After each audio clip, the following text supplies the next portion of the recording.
नमस्कार, स्वागत है आप सभी का गणेश एस्ट्रो हेल्प में। मैं हूं डॉक्टर दिलीप और स्वागत करता हूं आपका ज्योतिष के इस प्रोग्राम में। इस वीडियो में हम बात करेंगे कर्क राशि वालों के लिए कैसा रहने वाला है आने वाला अक्टूबर का महीना। क्या ग्रहों में, नक्षत्रों में परिवर्तन आ रहे हैं, वो आपके जीवन में क्या परिवर्तन ला सकते हैं। आपका जॉब है, कैरियर है, पढ़ाई लिखाई है, मैरिज लाइफ है, लव लाइफ है, स्पिरिचुअलिटी, अध्यात्म, हेल्थ, जीवन के सारे क्षेत्रों के बारे में बातें करेंगे। तो जल्दी से आ जाते हैं आपकी कुंडली पर, गोचर में क्या परिवर्तन हो रहा है। देखिए, इस महीने में आप देखेंगे कि आपके प्रथम भाव में कोई भी ग्रह गोचर नहीं कर रहा है। 4 नंबर आपकी राशि को दिखाता है। आपकी कालपुरुष की राशि चौथी राशि है कर्क। जैसे पहली मेष है, दूसरी वृषभ है, तीसरी मिथुन है, ऐसे चौथी कर्क है। तो ये जो नंबर है उसी को दिखा रहा है। भाव ये प्रथम है, द्वितीय भाव में भी कोई नहीं है। तृतीय भाव में कन्या राशि में, छठी राशि कन्या है, उसमें बुध, मंगल और सूर्य। बुध यहाँ पर 2 तारीख को आ जाएंगे और बुध वक्री हैं। बुध वक्री है, 18 तारीख तक वक्री रहेंगे, 18 तारीख को फिर मार्गी हो जाएंगे। सूर्य और मंगल यहाँ पर, सूर्य यहाँ पर 17 तारीख तक, मंगल 22 तारीख तक रहेंगे। इसके बाद सूर्य मंगल आपके चतुर्थ भाव में तुला राशि में आ जाएंगे। पंचम भाव आप देख सकते हैं, यहाँ पे सूर्य गोचर कर रहे हैं, वो माफ कीजिएगा शुक्र गोचर कर रहे हैं जो 2 तारीख को यहाँ आएंगे, और केतु तो यहाँ पहले से ही गोचर कर रहे हैं। पंचम भाव में वृश्चिक राशि में शुक्र गोचर कर रहे हैं आपके। नवम भाव खाली है। 10वें भाव में गुरु और शनि। अब गुरु यहाँ पर आए हैं, बड़ा परिवर्तन है, शुभ परिवर्तन है। और एक और बड़ा परिवर्तन ये है कि गुरु और शुक्र, ये गुरु और शनि दोनों ही वक्री हैं और दोनों ही मार्गी होंगे। गुरु मार्गी होंगे 18 को, शनि मार्गी होंगे 11 तारीख को। तो एक बड़ा परिवर्तन है, अच्छा परिवर्तन है। इसके रिजल्ट के बारे में बातें करेंगे। अष्टम भाव, नवम, 10वां भाव खाली है। एकादश भाव में राहु वृषभ राशि में गोचर कर रहे हैं और द्वादश भाव भी आपका खाली है। तो ये तो रही ग्रहों की स्थिति। अब आ जाते हैं रिजल्ट के ऊपर। क्या रिजल्ट क्या आएगा, कौन कौन से योग बने हैं, उसका क्या रिजल्ट हो सकता है। देखिए, सबसे पहले गुरु और शनि की ही बात कर लेते हैं कि गुरु शनि को जो है साथ में आ रहे हैं, ये क्या है आपके लिए, कैसा है।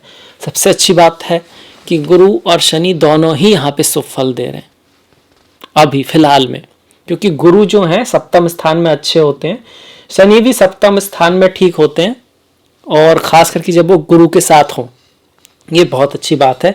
अगर योगा की बात करें तो गुरु शनि क्या बना रहे हैं, राजयोग बना रहे हैं। राज की योग क्यों, जब केंद्र और त्रिकोण के स्वामी केंद्र और त्रिकोण में ही बैठे हों और एक साथ हो तो अच्छा राजयोग बनता है। अष्टम में भी हो, छठे में हो या 12 में भी हो, अगर केंद्र त्रिकोण के स्वामी बनेगा तो राजयोगी, पर अगर केंद्र त्रिकोण में हो तो बहुत बड़ी बात है, बहुत अच्छी बात है।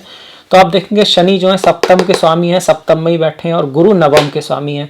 तो गुरु नवम मतलब त्रिकोण, और ये केंद्र है आपके 1, 4, 7, 10। तो केंद्र त्रिकोण के स्वामी केंद्र में ही बैठे हैं, तो ये राजयोग बन रहा है। कहाँ पर बन रहा है, सप्तम भाव में। सप्तम का मालिक भी सप्तम में है, इसको काम योग बोलते हैं। शनि अपनी ही राशि में बैठकर केंद्र में बैठे हुए हो, अपनी में हो, उच्च की में हो, तो ये फिर कौन सा बन जाता है, शश नाम का। तो कई तरह के राजयोग बन रहे हैं सप्तम भाव में। इसका रिजल्ट क्या आएगा, सप्तम भाव है किस चीज का। सप्तम भाव वास्तव में आपके स्टेटस का है, फेम का है, बहुत जो बड़ी फेम जो मिलती है, पावर का है। इसके साथ साथ मैरिज का है, पार्टनरशिप का है, बिजनेस का है। तो बिजनेस आपका बढ़ने वाला है, बहुत सारे लोगों से आपकी मुलाकात हो सकती है, पार्टनर बन सकते हैं। पार्टनर मतलब बिजनेस पार्टनर, लाइफ पार्टनर भी, मतलब शादी होने के भी चांस हैं जो लोग सिंगल हैं, जिनको तलाश है, देश काल पात्र। पर अगर आपकी पहले से शादी हो चुकी है तो आपको नए पार्टनर मिल सकते हैं, अच्छे पार्टनर मिल सकते हैं बिजनेस में, और उनकी पार्टनरशिप आपके लिए अच्छी रहेगी। नवम भाग्य से दूर के थोड़ा सा हो सकता है, आपका जो स्पाउस है वो आपके लिए भाग्यशाली रहेगा, उसकी राय आपके लिए भाग्यशाली रहेगी। भाग्य कहाँ जा रहा है, स्पाउस के भाव में जा रहा है।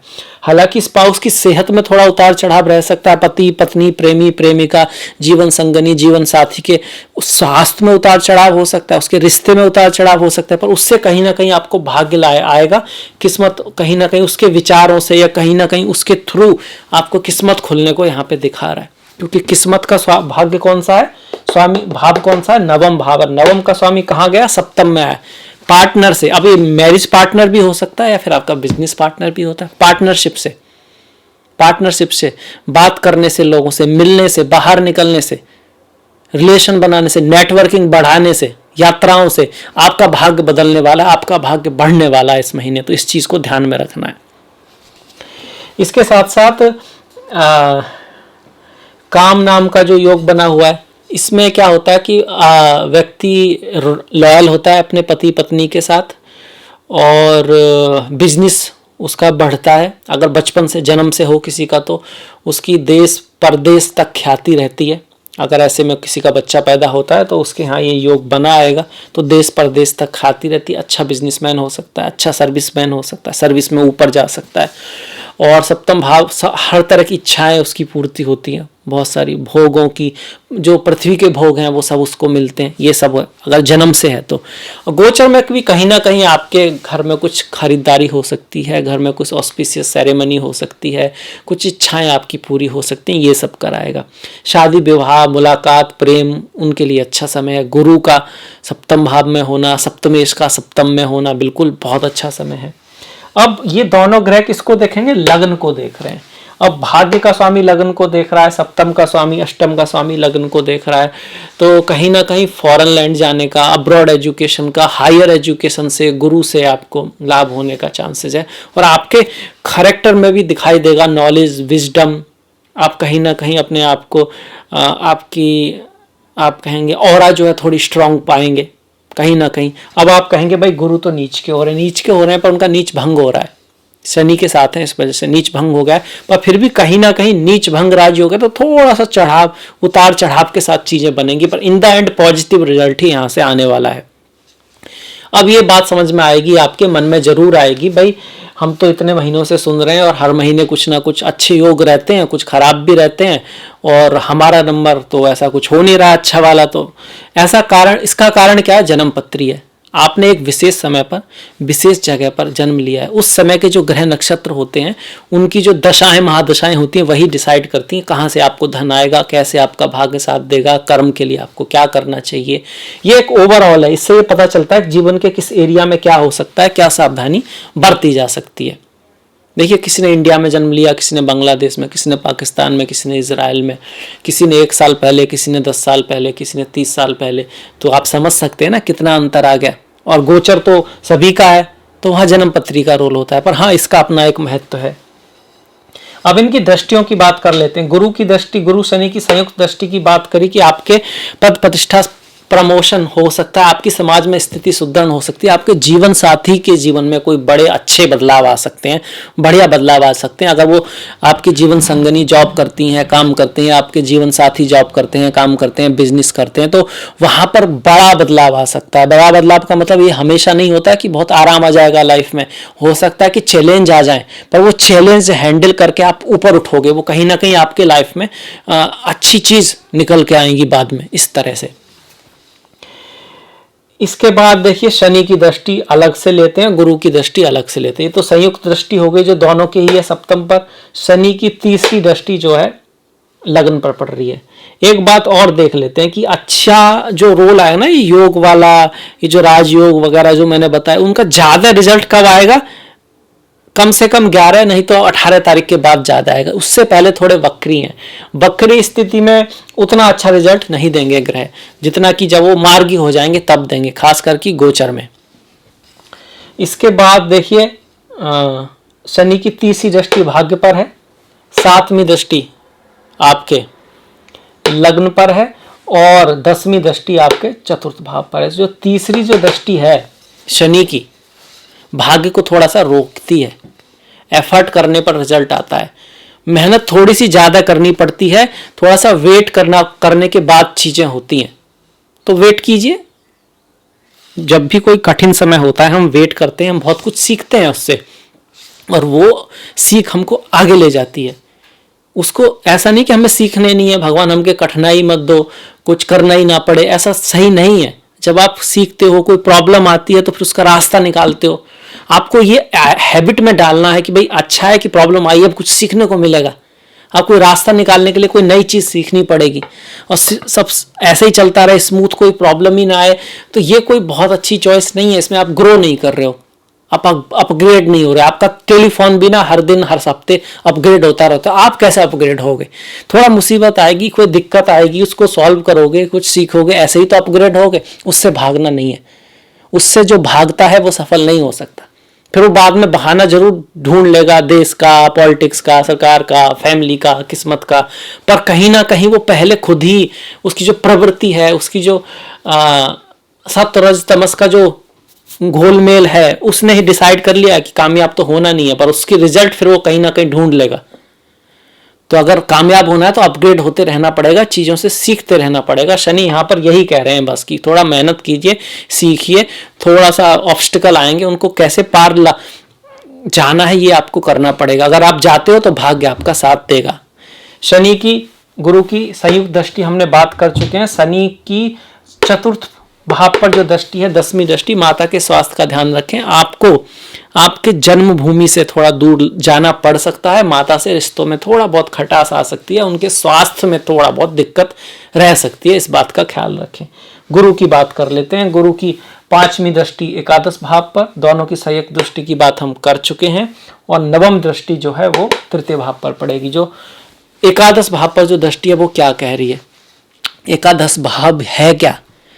ये भाव आपकी इच्छा पूर्ण करता है, ये भाव आपकी विशेष डिजायर को पूर्ण कर, ये भाव लक्ष्य का है, गोल का है। किसकी इच्छा पूर्ण होती है? जिसका कोई लक्ष्य हो, जिसका कोई गोल हो, तभी तो उसकी तरफ बढ़ेगा तो वो पूर्ण होगी। वैसे तो आप हर चीज को इच्छा कह सकते हो, पानी पीने की भी इच्छा है तो इच्छा बिना इच्छा के तो कोई हो ही नहीं सकता। आप हिलोगे ढुलोगे तो वो भी कहीं ना कहीं इच्छा होती है, वो भी है। तो आप इस बात को तो भूल जाइए कि आप डिजायर फ्री हो जाओगे, पर हाँ वो उसकी इंपॉर्टेंस समझते हो। आप डिजायर के अधीन नहीं हो, आप इच्छा के सेवक नहीं हो, आप इच्छा के स्वामी हो, ये अब बड़ी बात होती है। तो अपने गोल्स का अनुभव होना, अपनी रेस्पॉन्सिबिलिटी का आभास होना, ये कराते हैं गुरु जब 11वें भाव पे दृष्टि पड़ती है। आपके फ्रेंड सर्कल को बढ़ा सकते हैं, आपको सडन फेम भी दिला सकते हैं, क्योंकि राहु पे दृष्टि पड़ रही है। गुरु की जो 9वीं दृष्टि है वो तृतीय भाव पर आ रही है। आपका फ्रेंड सर्कल बढ़ेगा, आपकी कम्युनिकेशन स्किल में सुधार आएगा, आपके रिश्तों में सुधार आने की संभावनाएं हैं, अगर आपकी बुध की या गुरु की दृष्टि दशा महादशा है तो। क्योंकि अगर आपकी मंगल या सूर्य की दशा महादशा है तो आपका थोड़ा सा छोटे भाई से या पड़ोसियों से थोड़ा बहुत खटपट होने का चांस बढ़ जाएगा, क्योंकि उस समय उनके जो रिजल्ट हैं वो ज़्यादा मिलेंगे। और गुरु और ये सूर्य और मंगल दोनों ही तृतीय भाव में बैठे हैं, तो उस क्षेत्र में आपके छोटे भाई से या पड़ोसियों से थोड़ा बहुत दिक्कत हो सकती है, इस तरह का रहेगा। तो गुरु की सारी दृष्टियों की बात होगी। अब इसके बाद हम आ जाते हैं बुध के पास। बुध क्योंकि वो अपनी राशि में है और अपनी राशि में बैठकर शौर्य नाम का राजयोग बना रहे हैं।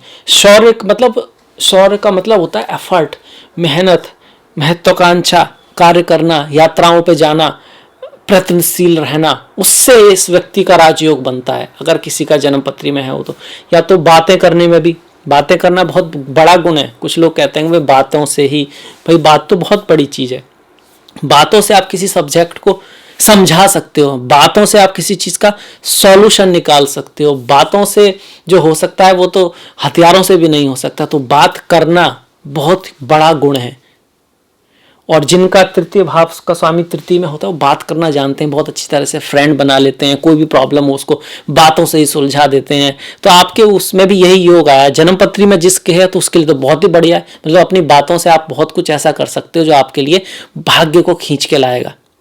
इसके अलावा एफर्ट, हार्डवर्क, मेहनत, जर्नी, ट्रेवल्स, छोटा भाई, ये सब चीजें भी आपके लिए भाग्यशाली सिद्ध होंगी। ये सारे के सारे ग्रह 9th भाव को देख रहे हैं। और 9th भाव किसका है? यात्राओं का है, फॉरेन एजुकेशन का है, अब्रॉड एजुकेशन का है, गुरु का है, धर्म का है, ज्ञान का है, स्पिरिचुअलिटी का है, अध्यात्म का है, पिता का है। तो इन सब चीज़ों का जो है लाइफ में कुछ ना कुछ रोल बढ़ने वाला है। पिता की लाइफ में कुछ प्रमोशन भी हो सकता है, उनके पर स्वास्थ्य में थोड़ी दिक्कत भी आ सकती है, डिपेंडिंग अपन कौन सी दशा महादशा है, पर कुछ ना कुछ उस क्षेत्र में जरूर होगा। अब मंगल और सूर्य की बात कर लेते हैं। पहले सूर्य की बात कर लेते हैं। देखिए सूर्य धन के स्वामी है, तृतीय भाव में आ रहे हैं। धन कहाँ से आएगा? पराक्रम से आएगा, मेहनत से आएगा, यात्राओं से आएगा, पड़ोसी से आ सकता है, छोटे भाई की सहायता से आ सकता है, राइटिंग से आ सकता है, बोलने से आ सकता है, कम्युनिकेशन से आ सकता है। इतनी सारी चीजें हैं। अब इनमें से कुछ चीजों से आ सकता है। अगर आप कम्युनिकेशन के फील्ड में हो, राइटिंग के फील्ड में हो, आपका हाथों से कोई काम है, शिल्पकारी का कोई काम है, आर्ट मीडिया इस सब में हो, तब तो आएगा ही आएगा। अगर आप इस फील्ड में नहीं भी हो तो तब भी थोड़ा बहुत कोशिश करें कि थोड़ा बहुत यात्राएं की जाएं, कुछ लिखा जाए, और छोटे भाई के साथ कुछ फ़ोन पे बात की जाए, पड़ोसियों से रिश्ते थोड़े बेटर रखने की कोशिश की जाए, तो उससे क्या आ सकता है? धन आ सकता है। अब चूंकि सूर्य आपके धन भाव के स्वामी है तो सूर्य नमस्कार करना, सूर्य को जल देना, अपने पिता के साथ रिश्तों को अच्छा रखना, और गीता को पढ़ना। गीता का सूर्य से बहुत संबंध है। पहली बार गीता का ज्ञान सूर्य को ही मिला था, तो गीता को पढ़ना, ये सब आपको धन को बढ़ाने वाली रहेंगी। मंगल की अगर बात करें, मंगल देखिए आपके दसम भाव के स्वामी है और पंचम के स्वामी, योग कारक ग्रह हैं। योग कारक ग्रह हैं और धन के साथ बैठे हुए हैं, लक्ष्मी योग बना रहे हैं। तृतीय भाव में लक्ष्मी योग बन रहा है। तो कम्युनिकेशन से, आर्ट से, डिजाइन से, मीडिया से, बातों से, जिस तरह से आप बात करते हैं, किस तरह से आप सिचुएशन को डील कर सकते हैं, वहां से लक्ष्मी आ सकती है, धन आ सकता है, पैसा आ सकता है। दशमेश का तृतीय भाव में आना अच्छा है। एफर्ट तो रहेगा, यात्राएं तो रहेंगी, सिंपली नहीं होने वाली चीजें, पर ओवरऑल उसका रिजल्ट जो है बढ़िया आने वाला है। आपके लिए फेम लाने वाला है, आपका धन बढ़ाने वाला है। और संतान का स्वामी भी धन के स्वामी के साथ है। स्टडी का स्वामी, एजुकेशन में आप अच्छा कर सकते हैं, पढ़ाई आपकी अच्छी हो सकती है, आपकी संतान के लिए कोई काम की अपॉर्चुनिटी आ सकती है, संतान के जीवन में धन आ सकता है। इस तरह का योग यहाँ पे बना हुआ है। मंगल की दृष्टियां नवम भाव पर है, दसम भाव पर है और छठे भाव पर है। अच्छी दृष्टियां हैं, शत्रु परास्त होंगे, भाग्य आपका साथ देगा। पिता के स्वास्थ्य का थोड़ा ध्यान रखें। काम की जगह पर थोड़ा सा कंपटीशन रहेगा, मेहनत रहेगी, पर ओवरऑल आपके पद प्रतिष्ठा प्रमोशन में बढ़ोतरी की ही योग बने हुए हैं। यहाँ पे वो बढ़ सकता है। घर, भूमि, वाहन खरीदने का योग है, जमीन खरीदने का योग है, या फिर अगर आप इस काम में है रियल एस्टेट के, जमीन के, तो आपके लिए जो महीना है अच्छा रहने वाला है। अगर आपकी मंगल की दशा महादशा है, गुरु की महादशा है, उस मामले में अच्छा रहेगा आपका। इसके बाद देखिए सूर्य और मंगल यहाँ पर आ जाएंगे। सूर्य 17 तारीख को, मंगल 22 तारीख को। मंगल का चतुर्थ भाव में आना घर, भूमि, वाहन, खेत आदि खरीदने का योग बनाता है। सूर्य का यहाँ आना भी आपको जायदाद से, जमीन से, माता से लाभ को दिखाता है, पर माता के स्वास्थ्य में या माता से कम्युनिकेशन में, रिश्तों में थोड़ा सा दिक्कत आ सकती है। घर का जो माहौल है वो थोड़ा सा अशांतिपूर्ण, कलहपूर्ण हो सकता है, क्योंकि बहुत टफ ग्रह हैं, सूर्य हैं, मंगल हैं, और चौथा भाग बड़ा सॉफ्ट सा है, खुशी का है, आनंद का है, प्रेम का है, राजगद्दी का भी है। तो राजगद्दी के मामले में तो ठीक है, पर खुशी, प्रेम, आनंद, माता, मातृत्व, तो वहां पर सूर्य मंगल की कुछ ज्यादा केमिस्ट्री बनती नहीं है, तो वो उस चीज का ध्यान रखना है। कार्य के क्षेत्र में अच्छा है, पद प्रतिष्ठा, प्रमोशन, सम्मान के मामले में बढ़िया है। लक्ष्मी के मामले में भी अच्छा है, धन आ सकता है। धन का स्वामी किसको देख रहा है? कार्य के क्षेत्र को। धन मतलब प्रमोशन हो सकता है, कार्य से धन आ सकता है, आपके कर्तव्य से धन आ सकता है, आप जैसे कर्म करेंगे, मेहनत करेंगे, उससे धन आ सकता है। मेहनत और कर्तव्य जरूरी है। इसके बाद देखिए शुक्र पर आ जाते हैं, पंचम भाव में है। पंचमेश जो है वो तृतीय भाव में अच्छी राशि में जाकर राजयोग बना रहा है, मतलब संतान आपकी अच्छा करेगी, पढ़ाई लिखाई आपकी बढ़िया चलेगी। शुक्र यहाँ पर प्रेम के मामले को दिखाता है कि जीवन में प्रेम आ सकता है, आपकी होने वाली जीवन संगिनी, जीवन साथी से आपकी मुलाकात हो सकती है, और उसका स्वभाव स्पिरिचुअलिटी, अध्यात्म से जुड़ा या उससे कहीं मिला जुला रह सकता है। शुक्र और केतु साथ में जब आते हैं तो व्यक्ति का स्पिरिचुअलिटी, अध्यात्म, काला जादू, माया, मोह और इस तरह की कर्मा, संस्कार, ये सब समझने में उसका ध्यान ले जा सकता है जब शुक्र केतु साथ में रहते हैं। कभी कभी ये आपको थोड़ा सा डिससेटिस्फैक्शन दे सकता है, आपको भोगों से कभी कभी मन हट सकता है। पृथ्वी के जो भोग हैं, शय्या सुख है, मतलब इन सब चीज़ों से थोड़ा बहुत जो मन हट के स्पिरिचुअलिटी, अध्यात्म की तरफ ले जा सकता है। पर ऐसा कब होता है? नॉर्मली आपकी कुंडली में ऐसा योग हो तब, अदरवाइज ऐसा कुछ खास होता नहीं है। बाय चांस आपकी शुक्र की दशा महादशा है तो और वो अच्छा रिजल्ट नहीं दे रहे हैं तो माता लक्ष्मी की पूजा करें, स्त्रियों का आदर करें, साफ सफाई का ध्यान रखें।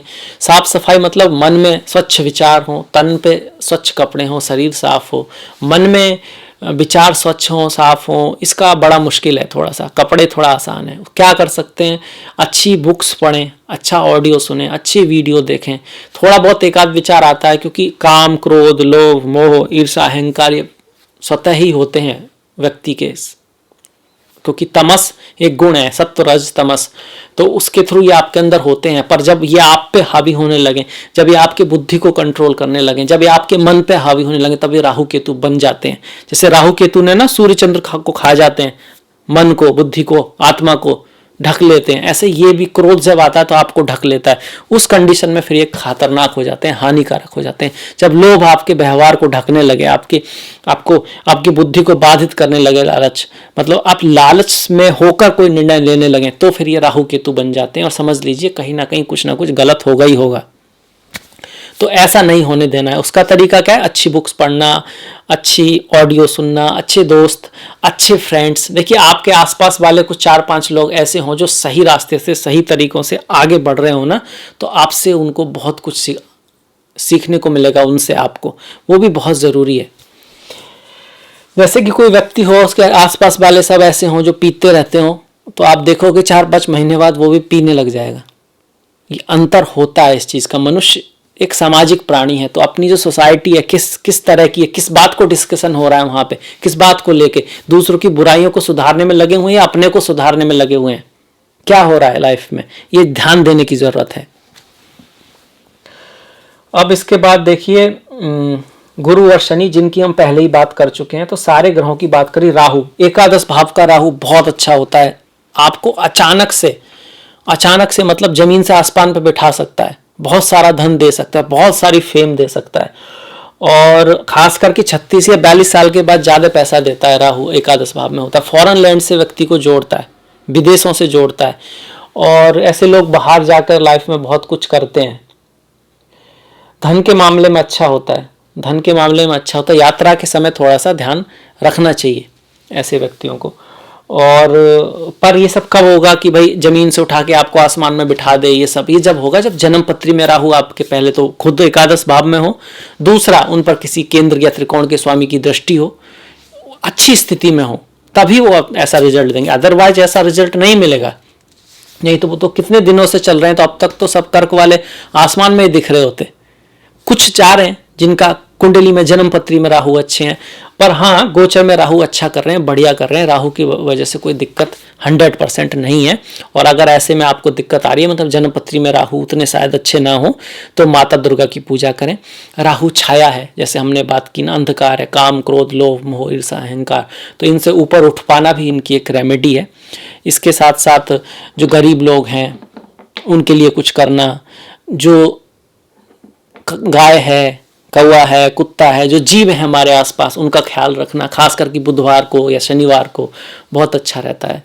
और ये कुछ बातें हैं। धर्म का पालन करना, धर्म पे चलना, राहु केतु अच्छे रहते हैं, बढ़िया रहते हैं। सूर्य नमस्कार करते रहना, सूर्य को जल देना, क्योंकि सूर्य ज्ञान के प्रतीक हैं। सूर्य एक तरह से कह सकते हो विजडम के प्रतीक हैं। तो ये राहु की रेमेडी है। तो ये आगे हमने लगभग सारे महीने सारे ग्रहों की दृष्टियां देख ली, सब कुछ देखा, उसकी रेमेडी के बारे में भी बात की है। जैसे सूर्य नीच के हो रहे हैं और किसी के सूर्य नीच के हैं, तो पिता का ख्याल रखना है, सूर्य नमस्कार करते रहना है, सूर्य को जल देते रहना है, बहुत बढ़िया रहेगा। इस महीने में देखिए माता के भाव में है, तो माता और पिता दोनों के लिए ही। माता को आप कह सकते हो महीना के नेक्स्ट में 15 तारीख के बाद माता के लिए, और उससे पहले पिता के लिए थोड़ा सा टफ टाइम है। पत्नी के लिए, स्पाउस के लिए बढ़िया समय, बहुत बढ़िया है।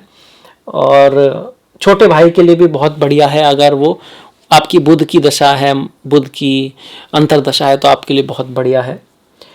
केतु और राहु, केतु के बारे में ज़्यादा बात नहीं की। देखिए केतु स्पिरिचुअलिटी, अध्यात्म और ज्ञान, डीप नॉलेज को दिखाते हैं। केतु की दशा में व्यक्ति कई बार ज्योतिष, मृत्यु क्या है, ऐसी गहराइयों में चला जाता है। पढ़ाई लिखाई में भी वो अगर रिसर्च में, डिटेक्टिव, कंप्यूटर लैंग्वेज, इन सब में, फॉरेन में जैसे, वहाँ आपका इंटरेस्ट हो सकता है। मैजिक है, पेट्रोल, डीजल, इस केमिकल्स, इस तरह के काम में भी केतु आपको ले जा सकता है। जो आपकी दशा अगर ऐसी चल रही है तो बाई चांस अच्छे रिजल्ट नहीं दे रहे हैं तो केतु के लिए गणेश जी की पूजा करें। कुत्ता जो होता है ना, कुत्ता, उसको आप खाना वाना खिलाएं। और मछलियों को आप कुछ डाल सकते हैं। झंडा वगैरह मंदिर पे लगवा सकते हैं, बहुत अच्छा रहता है। खट्टी चीज़ों का दान बुधवार की शाम को केतु के लिए बढ़िया रहता है। तो ये सभी ग्रहों की रेमेडी भी हो गई इसमें। अब आ जाते हैं इस महीने के त्योहारों के ऊपर। 2 तारीख को शनिवार को इंदिरा एकादशी है। 4 तारीख को सोमवार को शिवरात्रि है, प्रदोष व्रत है। चिदानंद रूपा शिवोहम शिवोहम। 6 तारीख को बुधवार को अमावस्या है, अश्विन अमावस्या है। अमावस्या बहुत महत्वपूर्ण है, ये हमें हमारे पितरों के बारे में याद दिलाती है। ये दिन जप तप दान मंत्र ज्ञान और घर से पुरानी चीज़ें को निकालने का होता है, साफ सफाई का होता है। बहुत अच्छा दिन होता है, एक तरह से आप कह सकते हैं आध्यात्मिकता का दिन है। और इस बहाने से कहीं ना कहीं हम उसके लिए समय भी निकालते हैं। नहीं तो अपने समय में अपने उसमें काम में इतने बिजी होते हैं कि हम क्या हैं, हम किन से आए हैं, उनको ही भूल जाते हैं। गीता के 7वें अध्याय का पाठ करना बहुत अच्छा रहता है। 7 तारीख से शरद नवरात्रि हैं, गुरुवार का दिन होगा, बहुत अच्छी बात है। 7 तारीख से नवरात्रों की शुरुआत है। आपको जो नवरात्रों हैं उनकी बहुत बहुत शुभकामनाएं। 11 तारीख को सोमवार को कल्परंभ है। 12 तारीख को नवपत्रिका पूजा है। 13 तारीख को दुर्गा अष्टमी, 14 तारीख को दुर्गा नवमी और 15 तारीख को दशहरा दुर्गा विसर्जन है। इसके बाद देखिए 16 तारीख को शनिवार को पाप अंकुशा एकादशी है। 17 तारीख को रविवार को तुला संक्रांति है, सूर्य तुला में जाएंगे। इसके साथ साथ प्रदोष व्रत है। सूर्य आत्मा है, परमात्मा है, कहीं ना कहीं आध्यात्मिक का त्यौहार है। इस दिन भी अपने पितरों को याद करना और सूर्य नमस्कार, सूर्य को जल देना, व्रत रखना, गीता के 7वें अध्याय का पाठ करना, सुनना बहुत अच्छा रहता है। दूसरा अध्याय भी बहुत इंपॉर्टेंट है, 10वां भी बहुत इंपॉर्टेंट है, पर 7वां मेनली है पितरों के लिए। 20 तारीख को बुधवार को अश्विन पूर्णिमा है। 24 तारीख को रविवार को करवा चौथ है और संकष्टी है। तो ये तो रहे इस महीने के त्यौहार। अगर आपको ये पसंद आया है तो प्लीज़ लाइक कीजिएगा, शेयर कीजिएगा, जितना आपसे हो सके घंटी वाला बटन दबाना मत भूलिएगा। आपका जो सहयोग है वो बहुत महत्वपूर्ण है। मैंने डिस्क्रिप्शन में लिंक दिया इंस्टाग्राम का, फेसबुक का, ट्विटर का, तो आप फॉलो कर सकते हैं, लाइक कर सकते हैं और इसी तरह से साथ में बने रहिएगा। नेक्स्ट वीडियो तक अपना ख्याल रखें, अपनों का ख्याल रखें, सभी का ख्याल रखें। नमस्कार।